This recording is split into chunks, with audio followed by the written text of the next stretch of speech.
but we'll see how it goes. Okay, we ready to get going? Ready as I'll ever be. Dude, after this weekend, I'm amazed that I'm not just a pool of mush. It was a lot of information. Yeah. How many hours? Well, we'll get into it, I guess. But yeah, I mean, it's Monday evening, 7 o'clock our time. 7:21 to be exact. Yeah. We're both getting off work. Yeah. I just put my baby girl to sleep. You just ate dinner, a slice of freshly delivered Papa John's. So that's kind of the context we're coming at this with. Yep. And believe it or not, we have an agenda, so let's get into it. Let's get into it. First of all, the Unlucky Podcast with Fitz and Buckley. I'm Fitz. That's Buckley. I'm Buckley. So, how this came about was we've been talking for probably about a year now about wanting to do some sort of podcast based around Gaelic sports in the U.S., and I had a pretty busy year. Buckley had a pretty busy year, so we're just getting around to it now. Yeah. That's what it is. It's a big deal for a couple of grown people to set time aside and make time in their busy schedules to do something as uncomfortable as recording themselves, especially two Southern guys. You know, we're not big believers in the idea that we should be recorded or that our opinions matter. 100% true. But hey, we'll face those fears or points of anxiety and give this thing a go. Yep. Buckley, where are you from again? Speak. I'm from Chattanooga. Yeah, I'll just go through it. You know, the year was 1990. Chattanooga, Tennessee. I went to college at MTSU in Murfreesboro, Tennessee. That kind of leads straight into my hurling journey, which sophomore year I studied abroad in Ireland. Jamie Norris happened to be on that trip. We didn't know each other prior. We met on that trip. We saw Tipperary play Cork in Turles, and that was just mind-blowing to me. It was kind of funny because I liked a girl. You might know her. So I was kind of distracted on the lead up to that. Kinda. I wasn't really even paying attention. Yeah. But so I was like, okay, cool. You know, just another thing on the trip to do. And as we're sitting down, we're watching them warm up right in front of us. And that's all it took was seeing them kind of hitting the ball back and forth. And I was like, timeout. What the hell is this? And it's awful because the day before I had opted to go drinking instead of do a tour of the stadium. I was like, I don't want to go look at a stadium or whatever. I totally missed out on a chance. But ever since then, I've been completely in love with the sport. Came home, me and Jamie ended up going to the same college. After that, started a MTSU club. Did that for a couple years. Jamie went to a St. Louis tournament and met Johnny Watson.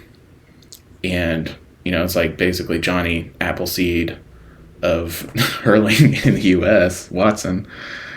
And so happened that Angie was going to come down to Nashville and start a residency at Vanderbilt. So they were moving. So, you know, he's wearing Wolfhound MTSU shirt. They meet up there. He's, I'm coming down to Nashville. So he started coaching our college team. And about a year after that or so, started the Nashville team. John did, which gave a bunch of us players a perfect home to go to once we finished college. We just started the Nashville club. Yeah, that worked out well, didn't it? So. Yeah. Yeah. Like it was meant to be. On the flip side of that, I was born at Vanderbilt Hospital, 87. Had a couple years on Buckley. Whoa. Yeah. Started there just like Buckley, went to MTSU. Didn't start playing hurling there. I happened to frequent a bar that most of the hurlers went to. Old Opossums. And my first, introduction into it, outside of my grandfather talking about it, was about 15 guys walking into the pub with sticks and being loud and obnoxious. And another friend that we have in common, David Smith, coming up to me about whacking me in the head with a stick, trying to get me to play. I was like, no, I'm okay. I was really deep into scuba diving at the time, and I couldn't afford another hobby. And then yeah, that's an expensive one. Yeah, jump forward about 10 years or so. I just moved back to Nashville, and David had grabbed me and was like, "Hey, you're coming to training tonight, whether you want to or not." Hitting the ball one time was all it took for me, and been deep into it ever since, at least in the Nashville scene. So, I did a lot of traveling this year. It's awesome. We'll get into that later. Well, a little bit more about the podcast and how we're going to kind of hope to set all of this up. We obviously both know that y'all don't want to sit here and listen to just me and Buckley talk back and forth to each other.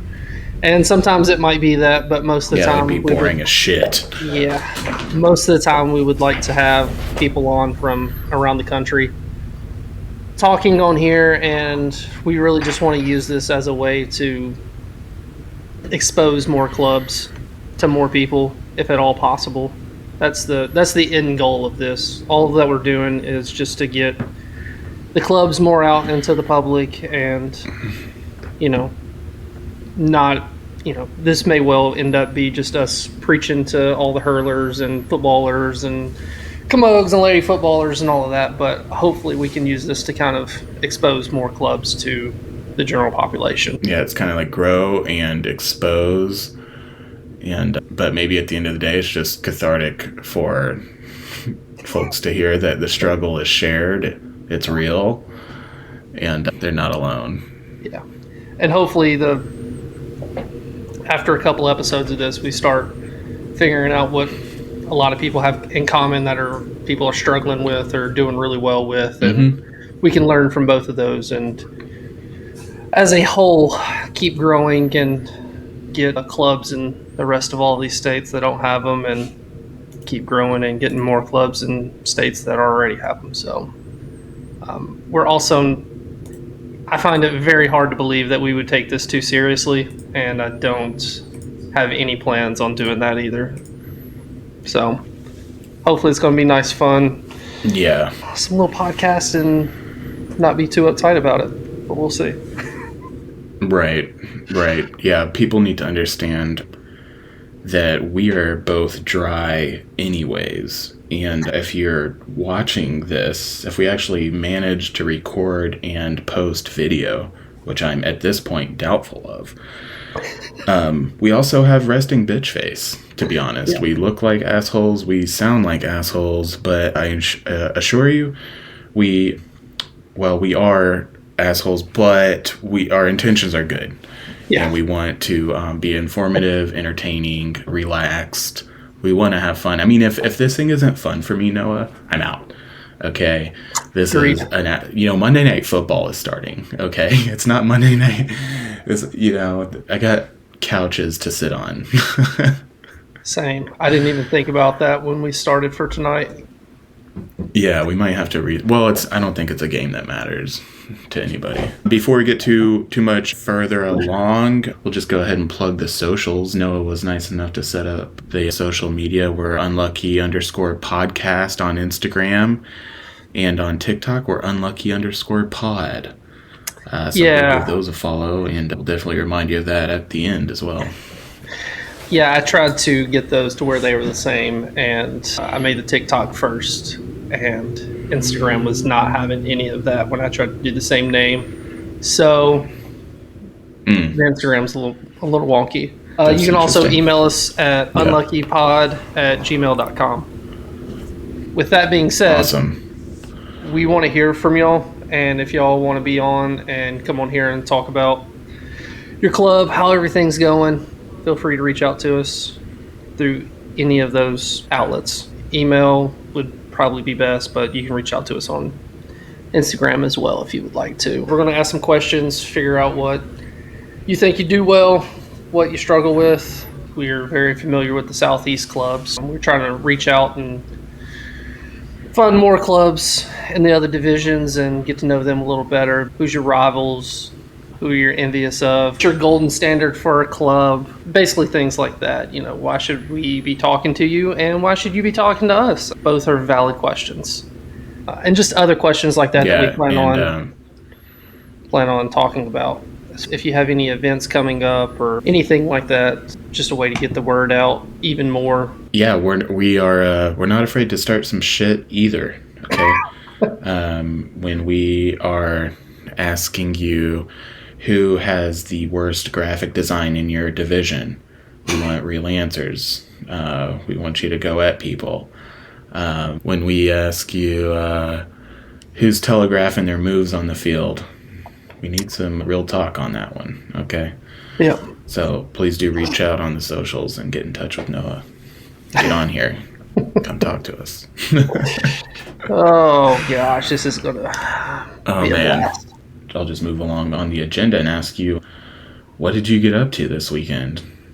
I was at convention this weekend in San Francisco. First time in California. And this, so I'm going to have a lot of questions, and I think we're on a big of a lag here, so forgive me. So the convention, like, set the scene, because I've been in the scene since, I guess, 2011, but I have never cared, and am only partly care about anything happening like outside of Nashville. So that's the contrast between me and Noah, is that Noah has a great understanding and head for everything happening nationally and internationally, and me, I'm like got my head in the dirt. So Noah, set the scene. What's the convention? Where is it? How often does it happen? And who's going to it? All right. Well, first of all, I just have the better grasp of national events going on in Nashville. I would definitely not say that I'm a great person. I try to stay in touch with it as best I can, but I would definitely not say that I've got a huge. You're the expert, you're the expert in the east part of the country. Oh, Buckley, you're gonna get me killed. No, so yeah, that's so funny. I don't know where the landmines are that I shouldn't step on. So that's the fun piece of my ignorance. I am definitely not well informed, not as well as I'd like to be, but we're getting there. Okay. So this year it was in San Francisco. We were, first time in California for me. Landed. It was nice, 65 degrees when we landed, which was, I think it was like 50 here. So that was a nice little change. Talk to us about the humidity. Oh, it was perfect, man. Just, landed. Delicious. Made it to the hotel, and then we went out downtown San Francisco. I say downtown. It really wasn't. We went out to Pier 39, had some drinks and some food. Was looking at Alcatraz and the Golden Gate Bridge and the bay. So, Oh, cool. Classic San Francisco. All the landmarks. Did you go to the Full House? I requested that. Wait, for real? Denied. I had no clue where it was. It was a very quick down and back trip. We didn't have much time to do much of anything, and I was exhausted from work this week as well, or that last week as well. Roger that. And pretty much got down there, went out, had some food and drinks, got back to the hotel for the 6 to 8 meeting. They went over a few reports, and then we hit the hotel bar up pretty hard. Most everyone did. It was quite the show. And then Saturday, we get ready to go. Convention starts 8. Everyone gets registered from 8 to 8:30, maybe 9.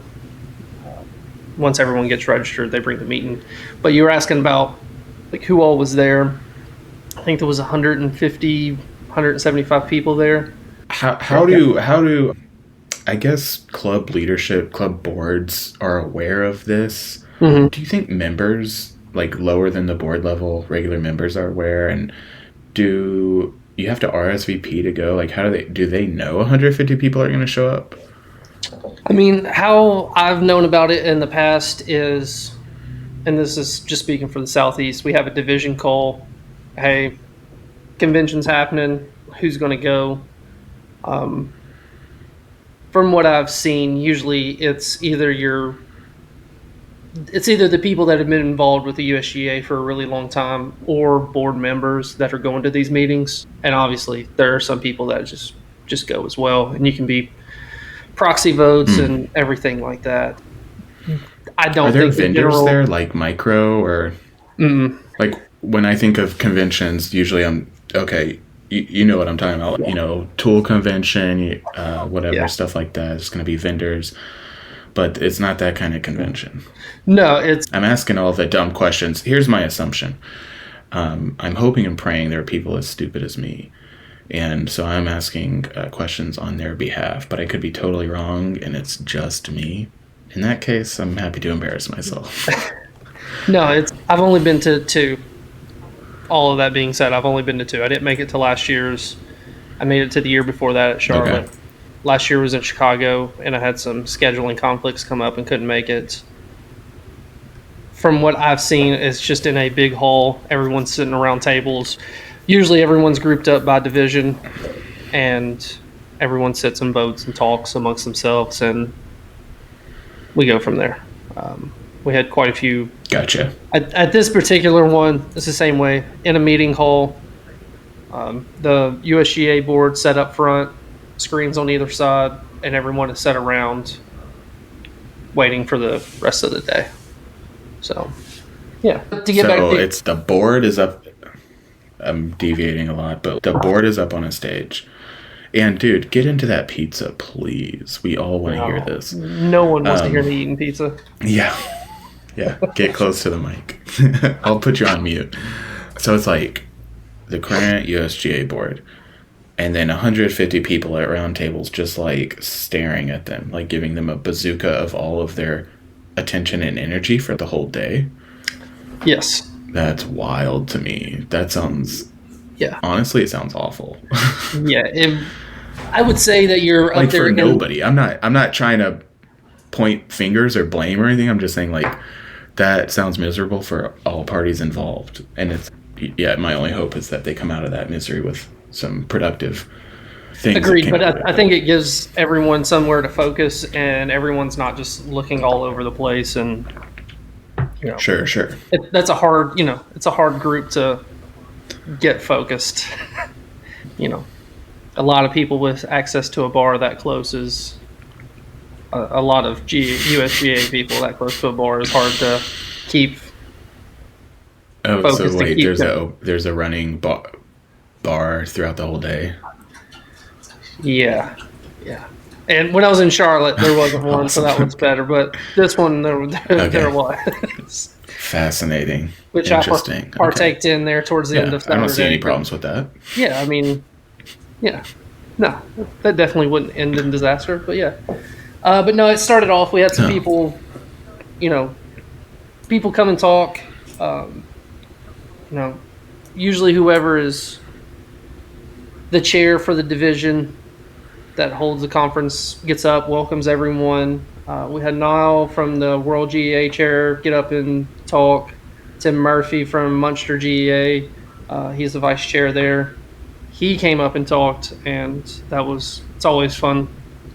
It's always interesting getting to hear the Munster aspects and how our interaction is going. If you don't know, all the big divisions in the world, whether that's Asia, Australia, England, not England, but Europe, South America, Africa, all of the divisions, the world divisions, are attached to a separate division in Ireland. So, like, we're paired up with Munster. I don't know who everyone else is paired up with, but that's who we pair up with, and they come and they give us a lot of advice and help. They provided the coaching session this year that we did in Chicago, and I believe it happened a couple other places throughout the country, but they brought 2 coaches over to help us be able to go out and coach and teach how to coach for the rest of the divisions, because there was multiple people there. And then, Bernie got up and talked to was the who was at the time the USGA chair, He's actually stepped down, and after the elections happened. So yes, but yeah, it's a lot of people piled up in one room, and then it starts going. You have all your reports, your meetings from last year or your minutes from last year, and then you start with all your reports. Same as you would do at any other AGM, any other big meeting like this, like every other club does. Then after they do all of that, usually lunch. From lunch, then after lunchtime, we started getting into the motions. What'd you have for lunch? It looked like everyone had a chicken and mushroom on mashed potatoes with some broccoli and cake. Okay, for a while there, I didn't know if we were going sandwich or entree on a plate. Entree on a plate. Going? They set up a bunch of tables outside. We brought our chairs out. There was a salad starter as well. We all sat down. That's interesting. Yeah. Okay. Yeah, and that's just sounds lovely. Yeah, it was good. How was the chicken? Was it overcooked, undercooked? For banquet food. Did they nail it? It was really good. Yeah. I have a lot of experience in hotels and stuff like that, so for banquet food, it was really good. Yeah. Yeah. Yeah, I'm not opposed to this podcast morphing into a kind of a hotel niche style podcast if you wanted to. So we'll leave that to the listeners. So then Paul Keene. Yep. The new chairman. It was a very, very close race between him and John Young. They went back. Who'd you vote for? Give us the vote. Will you tell us? You don't have to. I'm not going to say that, but I was actually not there on behalf of Nashville. Our secretary, Pat Campbell, was there. I was there as a proxy for the Red Wolves. Pat was there? Yeah. We shared awesome. I didn't know Pat was there. Yeah, Pat ran Friday, and then he also ran Saturday morning, 3 miles each day. Dude, I bet he hit that Golden Gate Bridge. Pat Campbell, if you're listening, he's an amazing travel buddy. I had the pleasure of going to Little Rock with him and Danny Espenson. As a grown-ass man at the time, this was only a year ago, a trip for the ages with just a bunch of dad vibes in the car, and it was great. A lot of dad vibes. Shout out to Pat Campbell. He should be running everything. Yes, he should. But that's cool, man. We actually discussed that in detail about how he should be running everything. He did not seem too fond of it, but... Oh, great. If you're not picking up on that, we ourselves have an AGM coming. We have a lot of board seats opened. So this may be the last you hear of us. I have to. You can interpret that in one of many ways. But that's fascinating that the vote was very close. That's great, probably. A lot of passion and stuff. And, I wish all the best to Paul. Both guys, I think, has he been on the board? Both guys would have done a fantastic job. It was close for a reason because they were both in prime positions to do it. But that's exciting. Yeah, good luck to Paul. Wish you all the best. You got a lot on your plate coming up. Now. But yeah. Sorry, I'm just reading the headlines here, and it says 10 motions passed. 7 motions failed. But there was a total of 33, so there was a bunch of motions withdrawn. What does it mean for a motion to be withdrawn, and why was that happening? So I will tell you that one of the motions there towards the end, I didn't get whether it was passed or failed or withdrawn. It was one of the USGA motions, so I don't know. It was 31. But yeah, I don't remember. But yes, so a lot of people will put in motions that are very similar, or they're pretty much the same thing, or they'll put in one motion and then a backup motion. So if one fails, then the second one might have a chance. But if the first one passes, they'll get up and they'll withdraw that next motion. Okay. It happens from time to time. Was there any that did any stand out to you as being particularly relevant to what you want to happen in the organization, or that would impact your local club? I mean, I'll tell you where this question's coming from is in the past when I'll hear this or that motion happening at the USGA level, I hear it and I'm like, well, that has no relevance to my day to day of the NGAC or of the national club. So I'm always curious on, well, because for context, folks, the Nashville club hasn't put forward, any competitive teams at nationals, or you were still in a very much grassroots mode.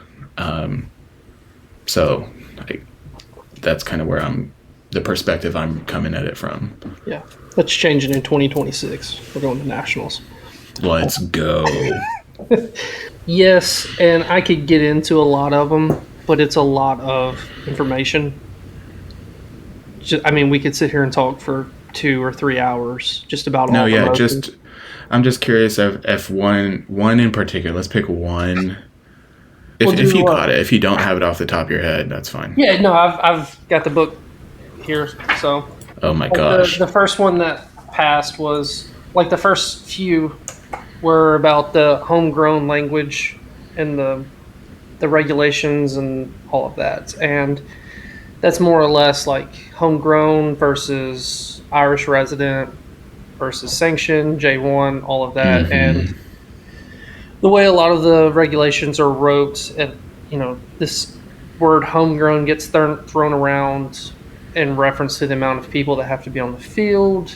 And every year it's a struggle between some of your smaller clubs, some of your more established clubs, on what makes sense for everyone. And a lot of years, neither are happy at the end of it, from what I've seen and heard. But, at the first one that passed was submitted by Raleigh. It was number 6. And it's basically, a lot of this is just basically changing words and getting it to where it sits just right. And it's just adding to the homegrown section of the USGA regulation, and it's basically a little bit more of a description of what a homegrown player is. For instance, a homegrown player is a player that was never eligible to participate in a minor grade or adult grade with a club in Ireland or Britain. Players who have played with a college team but not a club team in either Ireland or Britain are exempt. Homegrown registered players who transfer to a club in Ireland or Britain maintain their homegrown player status if they transfer back to a USGA club. Homegrown, in quotes, will replace all usages of the term American-born and non-Irish born. Yes. Oh, you were right. A lot of this had to do with boring as shit. Yeah, a lot of this had to do with last year. There was some things passed, and I believe I was trying to get the field in from last year, but it sounded like this was coming in. And Patrick, I'm sorry if I'm misremembering this, but the big thing with this was the homegrown. Patrick from Raleigh, not Campbell, that we were just talking about. The big thing was the homegrown registered players who transferred to a club in Ireland or Britain maintain their homegrown player status if they transfer back to a USGA club. Mainly, basically, what if we have kids that go over to Ireland for study abroad, or that go over there for college, and they play with their college team? How that was worded in the past, I believe that they would have lost their homegrown status and would not have been eligible. Weird. And they come back to the U.S. to play. And of course, so, sounds like a necessary cleanup job.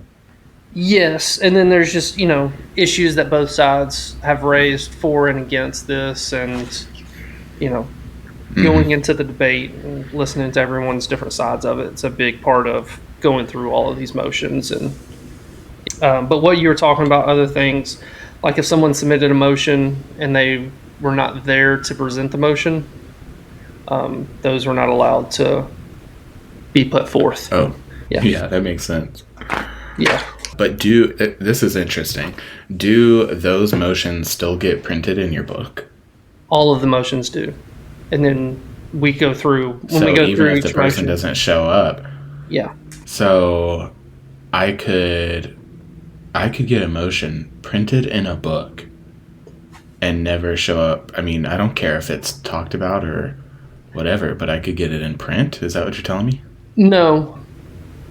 These have to go Okay. through the division board, and then the division board has to send them to the USGA board. Sure.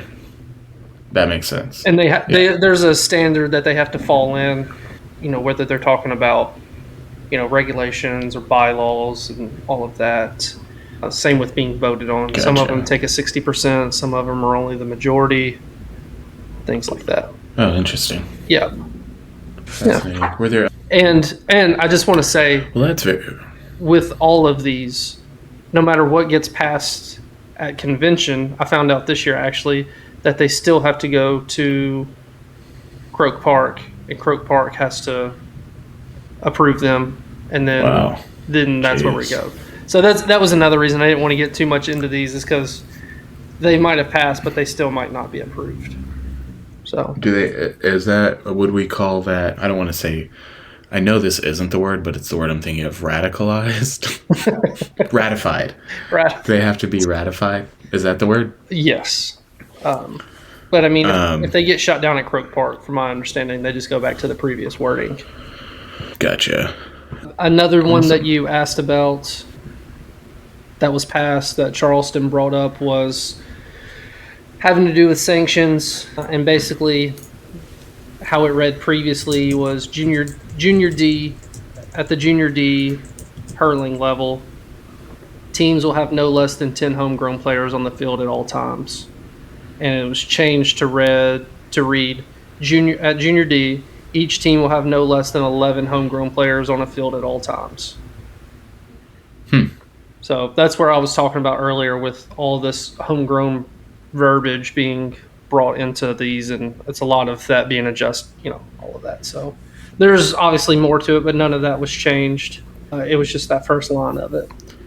So it sounds like they bumped it up by one for the junior D. Yeah. Yeah. Just to... I feel the need, because this confused me for a long time, so I feel the need to help any listeners out that are also struggling with this on why this matters to folks. And you just jump in and correct it, because I know I'm going to get some nuances of this wrong. But a homegrown player is an American-born player. They're a player that probably just started playing in the last couple of years. They have very little experience. They may have no athletic experience. And the intention, I think, of USGA and all subsequent organizations beneath it, local and whatever, is to provide, competitive games at each level that are fair, generally. And in hurling, we can have such a gap in skill, such a big disparity in skill level. So if we're at the junior D level, which is, like the lowest level of competitive play for adults, if they have, more than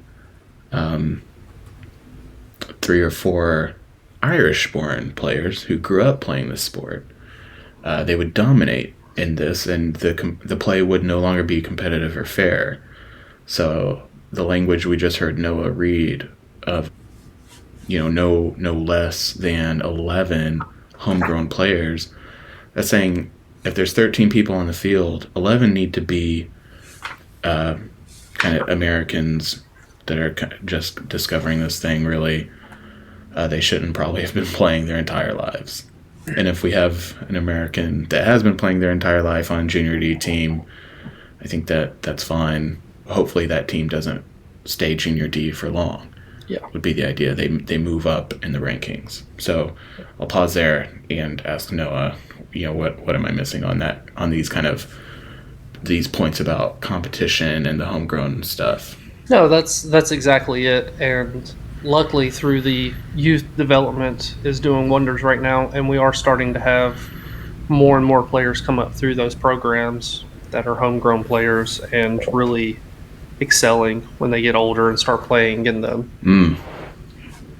actual league. But yeah, I mean, I think I'm just having the thought, but the idea would be long term this becomes a non-issue, right?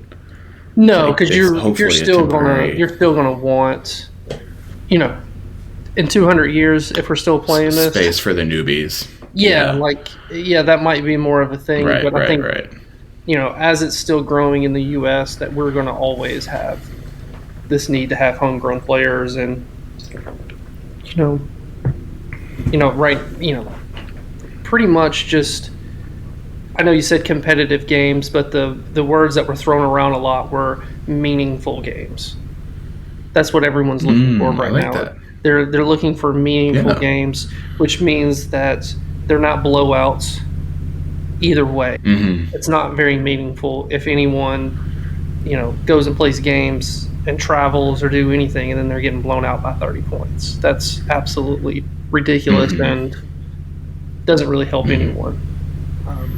So that's I think the verbiage that everyone is trying to use now is meaningful games. I can get on board with that. Yeah, and the idea of it's great, but with any sport, you're going to have people sandbagging and all of that, which Oh, what's that? I don't know that term. Sorry. Oh, just people that I don't know the exact definition of it. Just I've always heard it used in jiu-jitsu. In the jiu-jitsu term, it's basically where if someone should go up a belt level, like if they're a blue belt and they should be at a purple belt, but the belts are so dependent on who awards them. This person might not think that they're ready to go up to that next rank. So they can sit back in these competitions and just run through the division of blue belts because they really should be a belt up. And then they might do that for 2 years after they're ready to already move. And then they just continuously win the division, win. And they never get moved up because whoever runs the gym is not promoting them. Or that person's not wanting to be promoted, that kind of thing. It would kind of be like if you were to go and recruit a bunch of soccer kids that have been playing soccer for years together at a collegiate level and then bring them onto a Gaelic football team, at a junior D level, because they're all Americans, and then you had someone train them up, they probably shouldn't be playing at junior D because, I think soccer is very easily transferable skills over to Gaelic football, and at junior D you could just run away with it. I don't know if that would actually happen or not, but be a fun experiment. Yeah, it would. Listeners, if you have access to 15 collegiate level soccer players that all want to switch sports, we can run that experiment. Yep. And we'll make a movie about it. Almost feels like The Green Machine or something, or like The Little Giants. Yeah. Probably some funny hijinks to be had. Yeah. But yeah, so there was... that was a good tangent. Yeah, so there was just a bunch of things like that. I know the two that I read off were from the Southeast, and those were just the two shortest that I could find. There's a lot of ones in here that would just, like I said, we could talk about it for days. Oh, yeah. No need to do that. Yeah. Get with the people that went, and you can go look at all the motions that passed and failed and all of that good stuff. But I'm sure we'll be seeing them here pretty soon. Well, for the sake of those that are interested, do they publish all this stuff? Was it recorded video or otherwise? Not recorded through video, which I think would be a really good idea in the future. But I'm sure they'll post it up on the USGA website at some point. Okay, gotcha. Yeah, it only just happened, so maybe by the next time we release an episode, we'll have a link for people. I'm sure you could definitely reach out to your board and look at the motions and all of that, and yeah. Good point. Yeah, if you're not engaging with your board, definitely do that. That's always a good idea to get in contact with them with any questions. Yes. Because the questions you have, others probably have them, and board members have day jobs, and they're not always the best communicators. So anything we can do as regular members to help them with our questions is a good thing. Absolutely. I know we mentioned Paul. Well, getting the chairperson position. Yeah. Peter Murray got one vice chair. Liam stayed secretary. Tom stayed treasurer. Susan stayed registrar. And Mary Redmond, she's our new PRO. And Garrett Fitzsimmons is the youth officer still. Yeah, those are the big elections that happened. Awesome. So congratulations Congrats to to all all those. those. Yeah, absolutely. If they win, we win. And it sounds like you mentioned good things happening with youth, so it sounds like Mr. Fitzsimmons has already been doing good work. Hopefully, we have a home for my daughter to play in a few years. Don't know this, we didn't say this yet, but Noah happens to be my daughter's hurling godfather. He has already purchased her a little baby stick, and she's, 16 months old.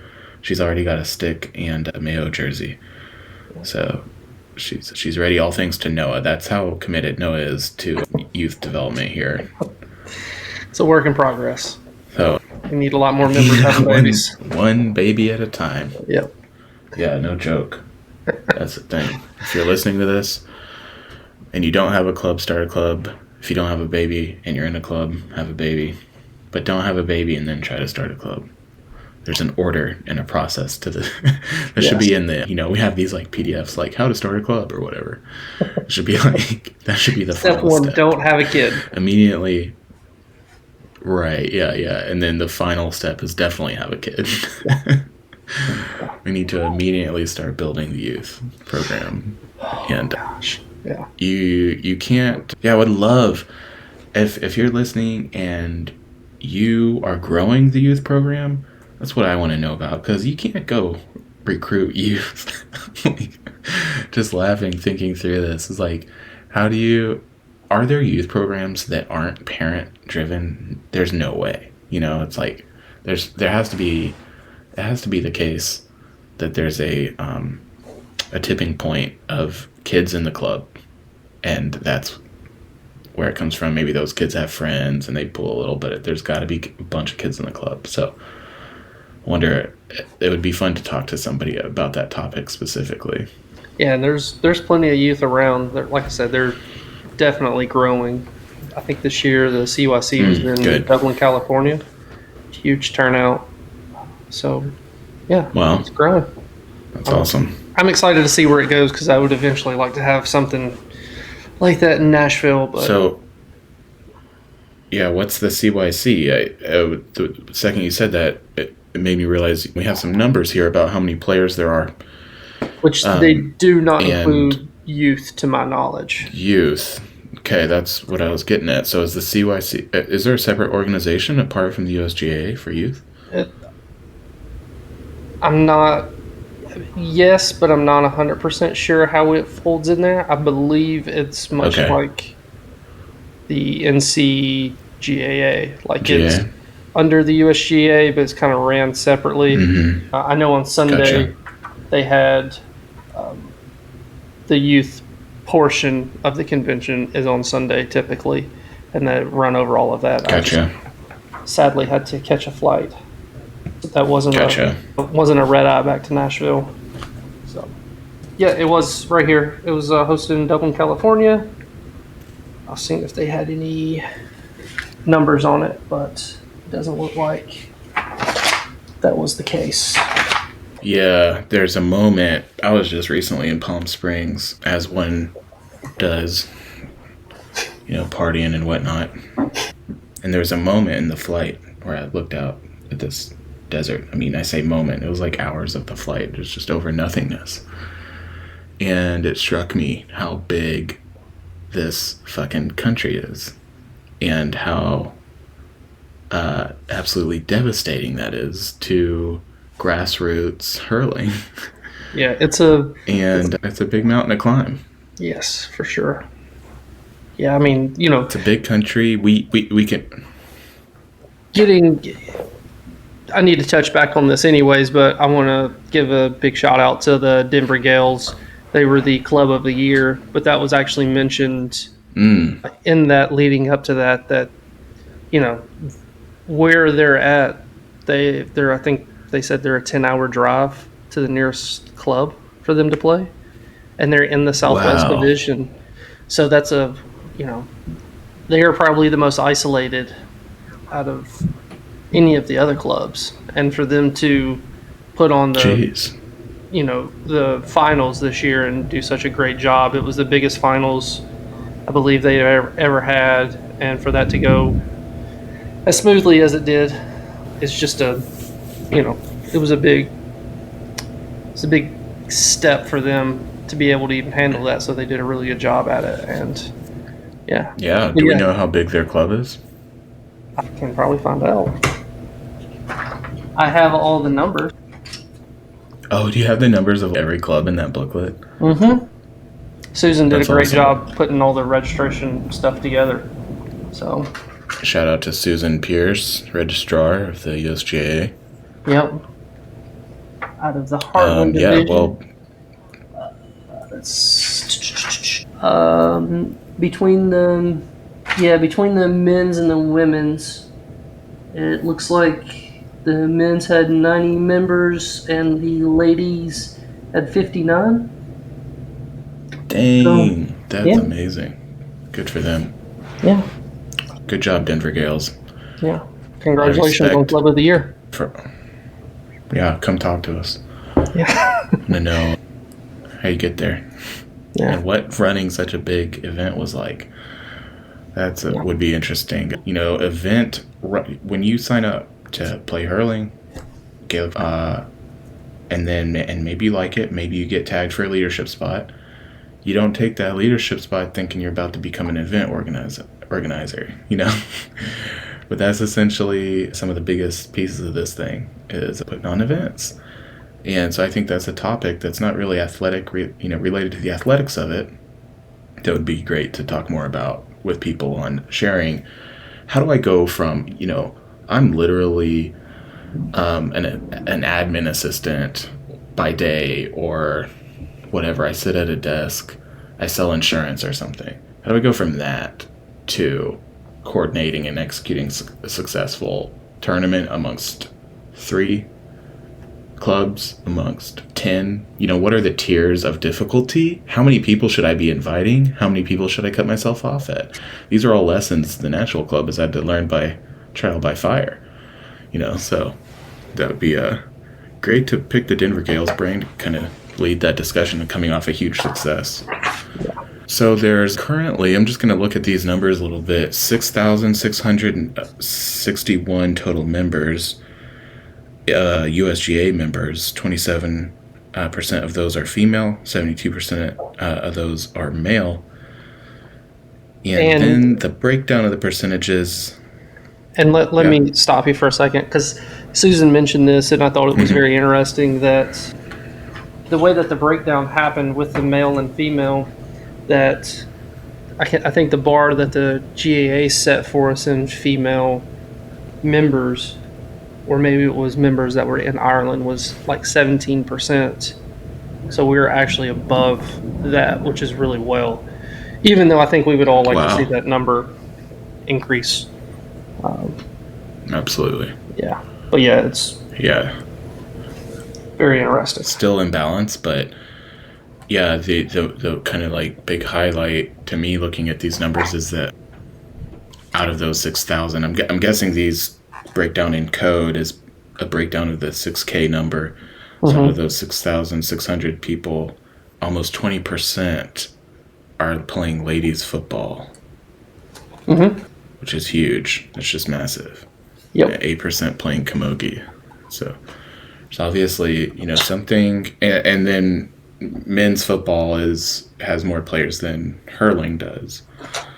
So there's obviously, a trend there. It's an easy leap to make. Every club talks about it, that it's easier to recruit for, it's easier to train for the Gaelic football sports.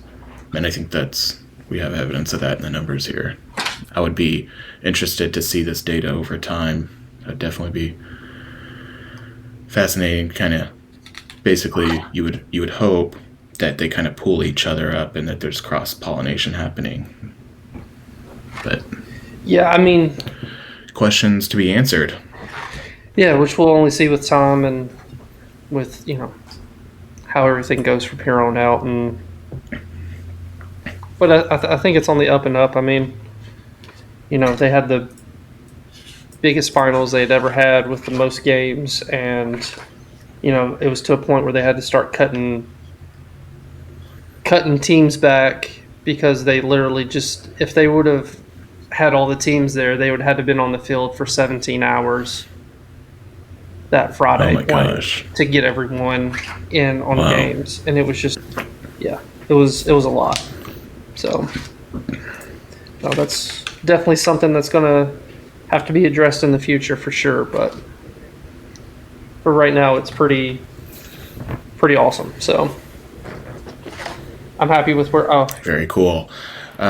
here's was Yeah, a well, little. I was looking through the did you final. find clip. something? Yeah, I'm sorry. There was 117 teams that traveled to Colorado to participate. Wow. Yeah, and I'm wanting to say it was something massive. like almost 200 games they played over the weekend.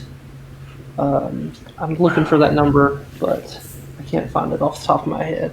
I remember it being something pretty high and pretty crazy that was played over the weekend. I think, Super cool. yeah. But go ahead. Sorry. It's something. Well, just hearing those numbers, I mean, it's crazy. It's something that when you're having a training session with 3 people there, or you feeling like you're not getting anywhere, you're running in place, knowing that there's these giant events happening, there's clubs out there that are figuring it out, to me, gives me hope. Yeah. If maybe I'm having a downtime, sometimes it can feel like, does anybody know about this thing? Or is anybody having luck? And there are pockets. Okay, there's like pockets of success, moments of success throughout the year. And, these points, the line isn't moving in a straight line. There's the highs and lows over the whole USGA over time. But I think ultimately it's moving in the right direction, one that's hopeful and should be hopeful for grassroots folks. Yeah. Speaking of that, the reason we're talking about all this boring stuff with the big meeting is because it's the off season, basically. Curious, Noah, you're an elite player. Noah is just coming off of about 8 months of intense training and travel. He went to Ireland. He competed on what was the team called? Is the Southeast World Games hurling team. So Southeast. yeah. So we took the best of the best in the Southeast, sent them all to Ireland. They beat every team. They came home with a championship. Don't fact check me on that part. But now it's the off season. What are you going to be doing in the off season? Getting to that, I'll answer your question here in a second. But the Southeast Camogie team and the Charlotte ladies football team, they both wrecked house at the World Games. Congratulations to them. Oh, okay. Little shout out. Hell yeah. They won the whole thing. Both teams did. Oh my gosh, that's crazy. Can you say that again?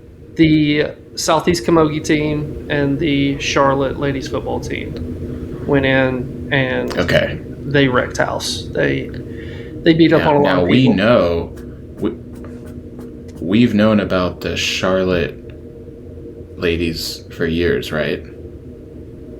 As long as I've been playing. Like they've had a good team for a long time. Is that right? I feel so that's just amazing. They got out there, killed it, and I think we have a Tennessee local legend brewing on the Southeast Camogie team, or not even brewing, but done. Is that right? We might have one from Tennessee that is gaining legendary status. So we'll see how it works out. No, yeah, it was really fun to watch both of those teams play because they looked like they were playing levels above everyone else, and obviously they were because they won it. But it was actually really nice to see them doing so well. It kind of like pumped you up. You're like, fuck yeah, Yeah. If we can't kick your ass, our ladies will. So you're playing them next. But yeah, Get in there. it was a good time out there. Connie. It was a good time out there in Derry. The Southeast hurling team, we all sacrificed a lot to get out there. Most of us funded our own way or fundraised to get out there. And we got out there, and for a team that's, was put together on Super Bowl weekend by people just sitting around talking, in February, to go to July and compete. Team one, I think they ended in third or fourth position. I was on team two. We made it to the cup plate. We made it to the third set of finals, and got beat by a team that we should have beat. But it was a long week, and we couldn't pull it together at the end there. So, yeah, but what we did with the time that we had was very impressive, and I think between now and the next World Games, we're going to come correct next. I think it's in 2026. We'll do next. Yeah. So yeah. Hell yeah, brother. Need to definitely get one of those other teammates of yours on here from another club. That'd be fun. Oh, I'm sure we'll be able to find one or two of them to get on here. But you were asking about off-season stuff. Yeah. Right now, this is my only thing hurling or exercise related till Christmas. I'm taking till Christmas off. To be clear, to stay in shape, you're saying you're going to do a podcast. No, not to stay in shape, but if I feel like if I do anything else more hurling related, I'm going to go crazy. And,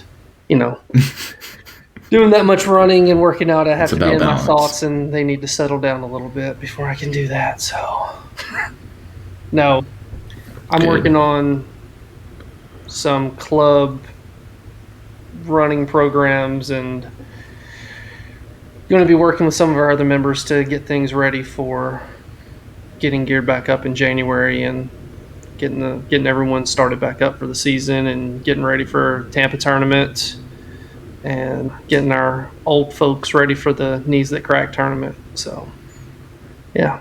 Knees That Crack tournament. Awesome. Well, that's exciting stuff.